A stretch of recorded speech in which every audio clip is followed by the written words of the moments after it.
Coming up, simply one of the coolest stories you'll ever hear about a #1 single.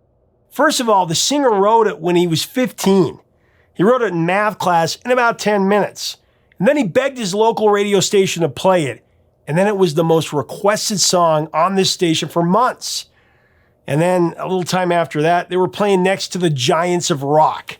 The song went to #1 on 3 different charts. And next, this band tells the amazing story. And I tell you, if you aren't a fan of this band, you will be after this interview. 2 of the nicest guys in all of music. Really cool stuff. Here's the story. Hey, music junkies, Professor of Rock, always here to celebrate the greatest artists and the greatest songs of all time. If you love the music of the rock and roll era, you're going to love this channel, where we get the stories of the songs directly from the artists who created them. Subscribe below right now so that you can be a part of this daily honor roll of hits. And click on the Patreon link for even more in the description and the merch, all that good stuff. Really excited about this episode. It's another episode from our series Revelations. Of course, this is where featured artists go deep on their greatest songs and albums. It really is insight you won't find anywhere else. Coming up, some buddies formed a band when they were 16. And within a few years, they were one of the biggest rock bands on the planet. And their biggest hit ever was written by the lead singer in math class in about 10 minutes when he's 15. Love this band or leave them. They're as nice a guys as there are in the industry. Truly a remarkable story.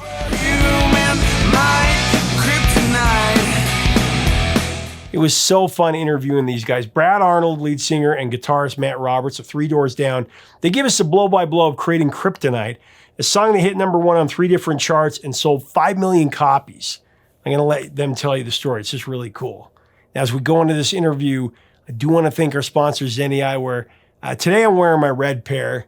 And if you're in the market for new glasses, or even sunglasses, bifocals, reading glasses, whatever it is, Zenni.com is the place to go. You can design your own pair from scores of different frames and shapes and colors and styles. And then you can add great features like blue blocks. Protect your eyes from digital blue light. Go check it out today. Here's the band with the story. #1 song.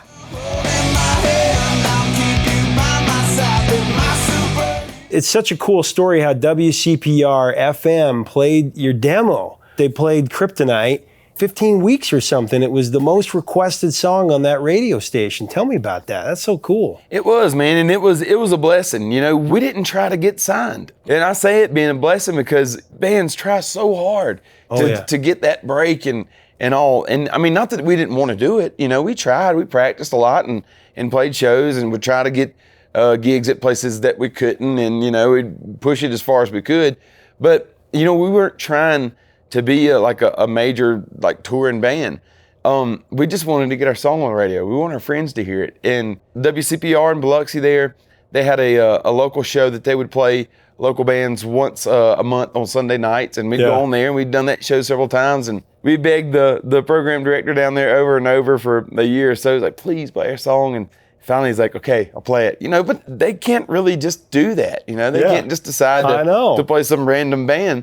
But he stuck his neck out for us there, and it became the most requested song they'd ever had on that station. And they put out the BDS chart, which is a song just reflects what's been played at different stations around the country. And the labels get that chart, and they seen that we didn't have a label beside our name, and they came down and started talking to us, and it just all went from there, man. But so amazing. It was cool. It's one of those only in America stories, you know? It really is, man. It's kind of like how, and we didn't know any different, man, because we didn't know how to go about getting signed, you know? Right. And so looking back on it, it was just, it's like you would imagine it happening in a movie. But that's really not how it happens, you know? But for us, it is. Proof of the American dream right there, exactly. Man. I love it. Well, The Better Life comes out, and it's 6 times platinum, biggest rock record of the year, and of course, the biggest rock single of that year, Kryptonite, when it comes out. #3 in the Hot 100 overall chart. I mean, now you have so many different charts out. For a rock band to hit #3 at that time, because this was when teen pop and NSYNC and Backstreet Boys and Britney Spears, all that stuff was kind of ruling the radio. And for you guys to come out as a rock band and keep rock and roll alive and take it to number 3, but also number 1 on the rock charts for 9 weeks, number 1 on the alternative charts for another 11 weeks. I mean, this was a huge song. And in Canada, it also hit number 1 on the RPM charts as well. So tell me about that, because it's so cool. You wrote it when you were 15 in class. Man, you know? I don't think, we were just like, okay. I mean, we didn't know any difference because it was the first, you know, again, it was one of those things where bands strive and struggle and scrape and scheme and do all this to do that. And for us, we were like, wow, we got a lot of shows coming up. Yeah. You know, it was, I mean, we went from literally, I was driving a stinking forklift in an electric motor shop, and a month later we were making a record. 2 months after that, we were opening for Creed. And we were on tour with those guys. And then shortly after that, we were headlining from then on. Yeah. Of playing arenas that, I mean, I'd probably been to less than like 15 concerts. And I mean, and a lot of those songs on our Better Life record, some of those songs, Life of My Own was on that record. It was like the second song I ever wrote.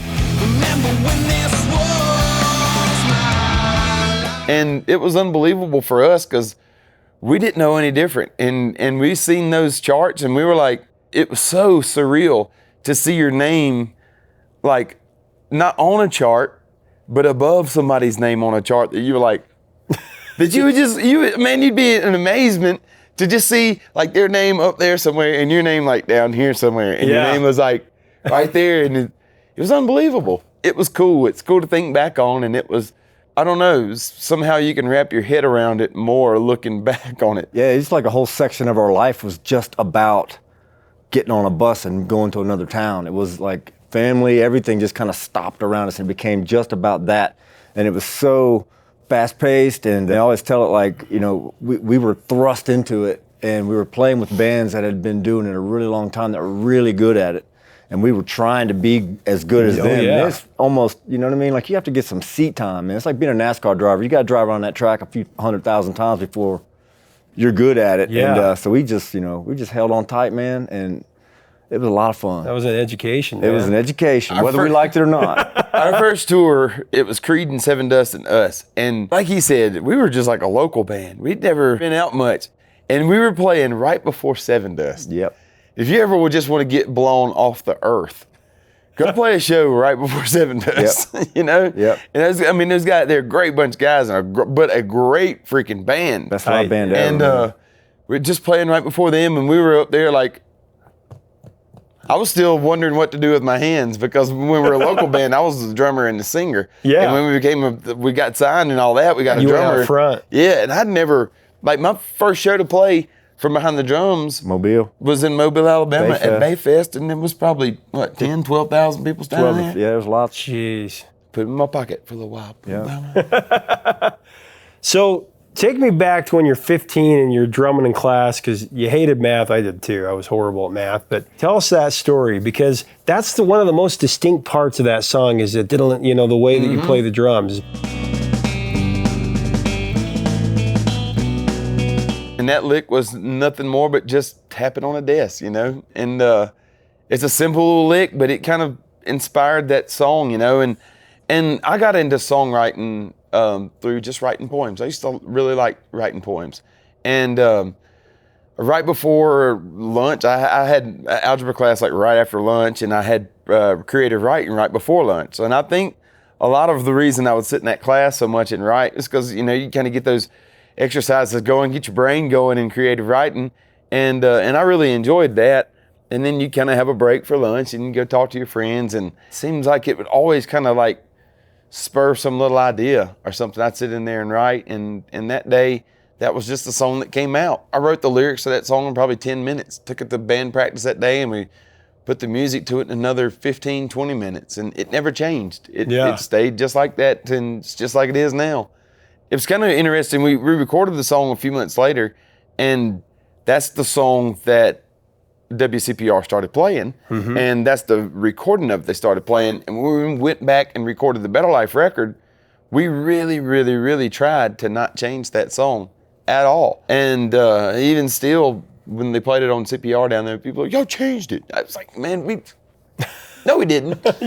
We didn't." Well, I've always read that when you talk about the lyrics of that song, that it's a question in a way, is will you be there for me, and not only in the bad times, but in the good times? Will you not be jealous of me? Tell me your interpretation of that. Absolutely. The song is asking a question. It's just basically saying, whether I'm doing great or whether I'm doing horrible, will you be there for me either way? And it's a question of unconditional friendship. And over the years, that song really meant a lot more to me than it did when I wrote it when I was 15, 16 years old. Because, those questions seemed big then, but man, it seemed a lot bigger. And that question got answered a lot of different ways over a lot of different years because, you begin to learn that people around you, they want you to do good, but they don't want you to do better than them. Right. You know what I'm saying? Oh, yeah. And everybody's like, man, you'll do great. Yeah, I believe in you, until you start doing better than them. And then all that, things change. And I watched that happen with us, and I watched it happen, with other people around us. I see it happen with my wife still now with what she does and competing in horses and stuff. It's been kind of an interesting question to go back and ask over and over. Well, one of the specific lyrics that people always tend to go to is, of course, the dark side of the moon, but I watched the world float to the dark side of the moon. Mm-hmm. But I watched the world float to the dark side of the moon. And they talk about the Superman part. Superman 4 is when he's fighting the guy on the, which actually is the worst Superman of all of them. Kind of is. But anyway, you hadn't even seen the movie, so that was a coincidence. I had not seen that, man, and it freaked me out when I did. I mean, when I went back and watched that movie, it did kind of freak me out because I had never seen that.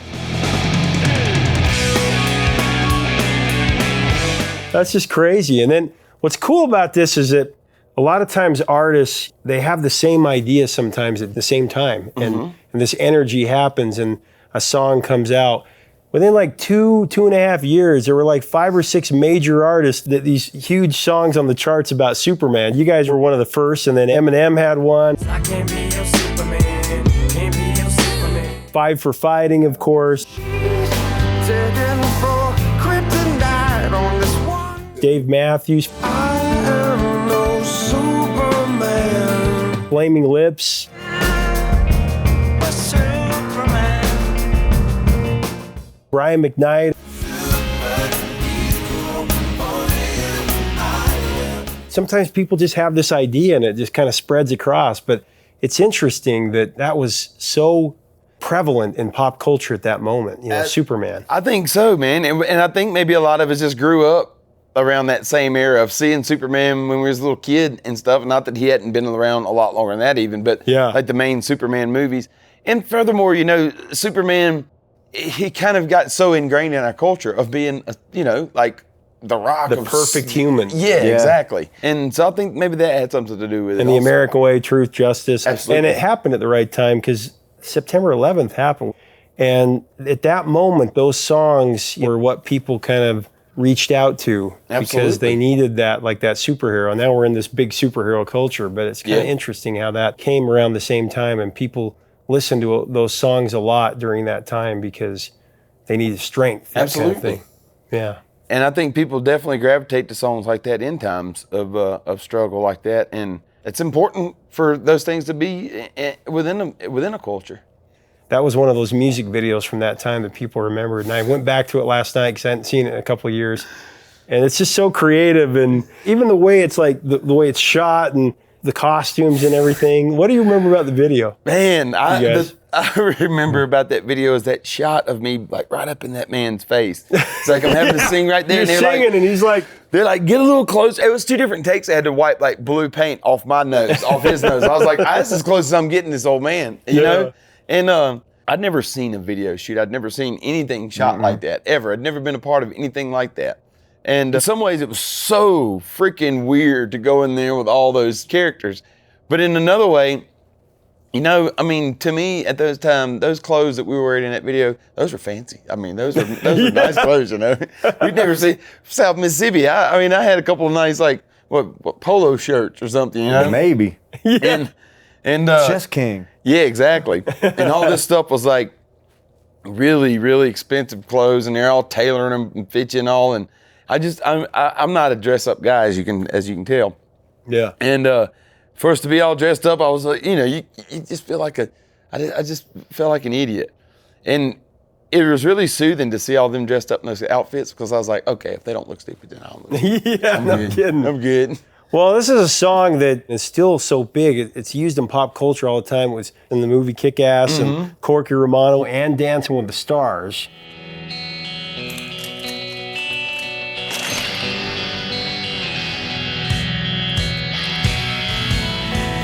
I took a walk around the world to ease my troubles. It's one of those songs that people will always use. I mean, to write a song that fits into that moment of culture that forever will be that song. That's pretty awesome. It's like a song like "Don't Stop Believing" or "Pour Some Sugar on Me." Right. You know. I mean, it's cool to see that in there. It's surreal for me because I think in that Corky Romano, and honestly, I didn't know that it was in there until I was watching the movie and it was come on. And I was like, because it's weird. Like you'll hear your song, but you'll hear it in like Kroger. You're walking through there and you're like, and you just keep on going about your way. But when you hear the chords of one of your songs, I mean, you recognize them, and it's usually on like the pancake aisle or something.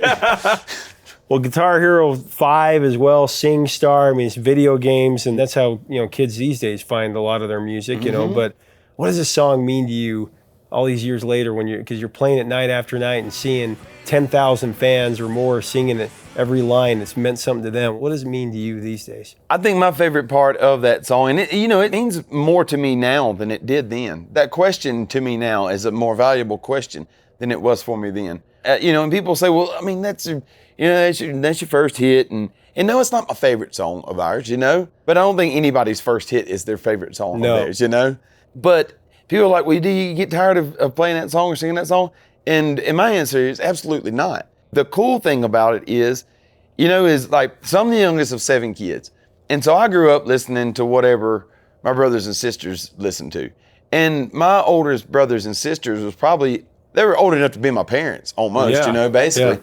And so a lot of those kids that I see now, it's like their parents are probably my brother and sister age. So I kind of compare it to like growing up with what your parents listened to, because my parents are a little older. So now those little kids out there, their parents grew up listening to Kryptonite or knew it when they was a teenager. And now those kids have listened to that their whole life.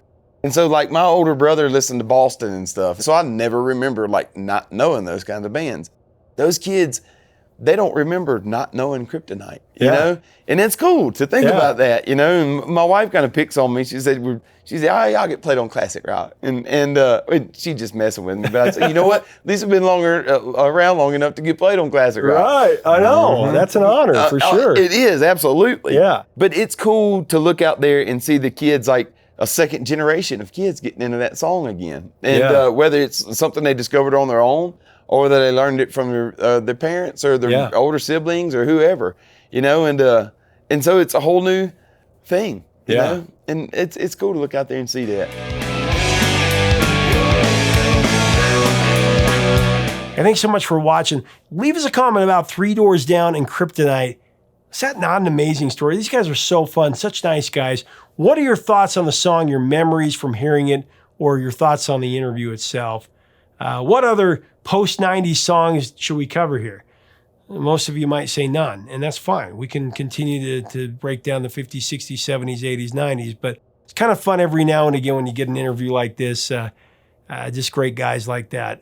Anyway, if you like our channel, we invite you to subscribe below and check us out on Patreon, all that good stuff. It's all about keeping the music alive. Till next time, 3 chords and the truth, my friends.